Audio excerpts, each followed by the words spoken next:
Well, good evening to you. Thanks for joining us here at Watch Fox Sports. I'm Corey Miller, pastor of Payne. Now it's Tuesday. I got to bring my man in, Lou Bajak of the state newspaper, to kind of give you that high school playoff update. A lot of things happening. Teams are dwindling down, Lou. Now we're down to two teams left in the Millers because of what happened this past weekend. But nonetheless, good year for a lot of teams. Yeah, I mean, you can't, to make it this far late in November, early December, you can't be disappointed with the team. I know some teams lost last week, but great seasons, and now down to two. You got Newberry playing for a state championship this weekend, and Lexington playing for a trip to go to the state championship. So two teams left in the Midlands, but still a great year for a lot of teams that saw their season end on last Friday night. Yeah, and you mentioned Josh Stepp and the Lexington Wildcats took care of Blythewood. You talked earlier about a lot of turnovers in that football game, but they move on to take on a very good Spartanburg team. And Dutch Fork, maybe the biggest surprise for me, losing to Dorman.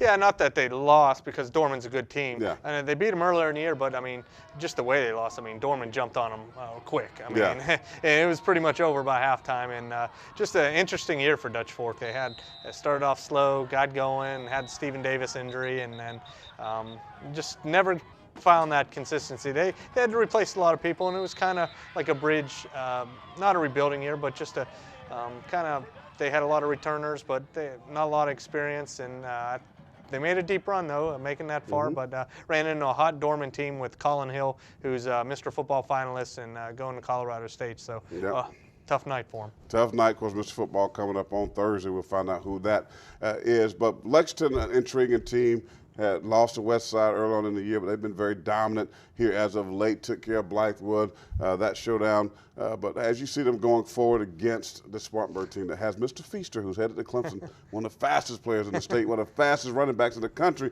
can they win this football game? They could. I mean, you're this far. You're four teams. I mean, Spartanburg, they're defending state champion. Like you said, they got Tavion Feaster, Mr. Football finalist, 100 and 200 meter champion. It's a track team. It's a track team. You got Austin Scott. You look at his number, 60 touchdown passes he's thrown. He's closing in on 5,000 yards.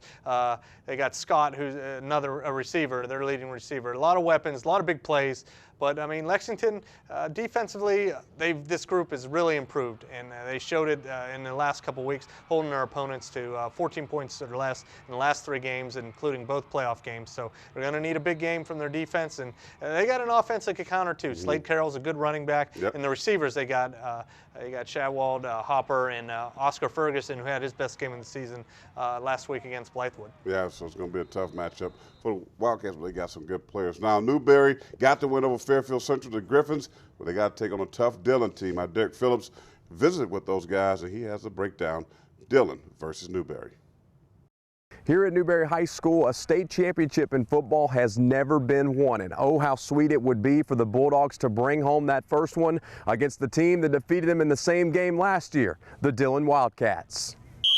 We've been talking about this. We wanted to get Fairfield back and want to have another shot at Dillon, and we've got what we asked for. This time around, the Bulldogs are hoping for a different result. Phil Strickland's team fell 49-27 to the Wildcats 1 year ago and says part of it was his group getting caught up in the moment.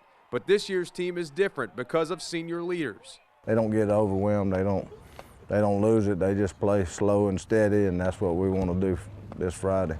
One of those seniors is quarterback Shy Wertz. The Shrine Bowl selection knows the Wildcats are seeking a 4th consecutive state title, but also understands the work his teammates have put in to get back in this position. They put their pants on the same way we do, so we don't expect anything less but to win.